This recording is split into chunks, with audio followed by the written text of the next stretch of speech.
নমস্কার বন্ধুরা, আজকে দোল পূর্ণিমা। তো সবাইকে জানাই দোল পূর্ণিমার অনেক অনেক শুভেচ্ছা।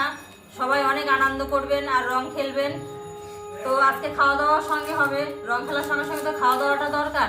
তো দেখুন আমরা সকালে সবাই বসে গেছি, আগে খাওয়া দাওয়া রান্না বান্নাগুলো করে নেব, তারপর আমরা আবার রং খেলতে শুরু করে দেব। তো আজকে আমাদের রান্না হবে, দেখুন এখানে সবাই বসে গেছে আমার হেল্প করতে।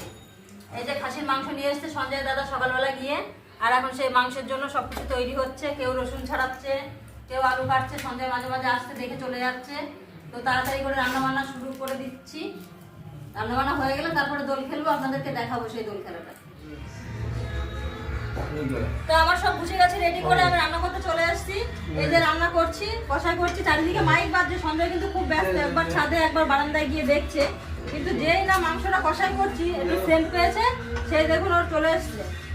কষা মাংস খাবে এই যে রাঁধুনি। এখন হয়নি, ওই দেখুন দেখেছেন সঞ্জয় আজকে নতুন রাঁধুনি রান্না করছে না, চুরি করে নিয়ে চলে যাচ্ছে। ওটা কাঁচা আছে, এখনো হয়নি। বলে কষা হলে তোকে দেবো, এখনো কষা হয়নি বন্ধুরা, এখনো ভালো মতো কষা হয়নি, তাই ওকে দিতে পারছি না। কিন্তু জ্বালাতন করছে, একটু কষা হলে আমি ওকে কষা মাংস দেবো। এখন হয়নি, থাকবে।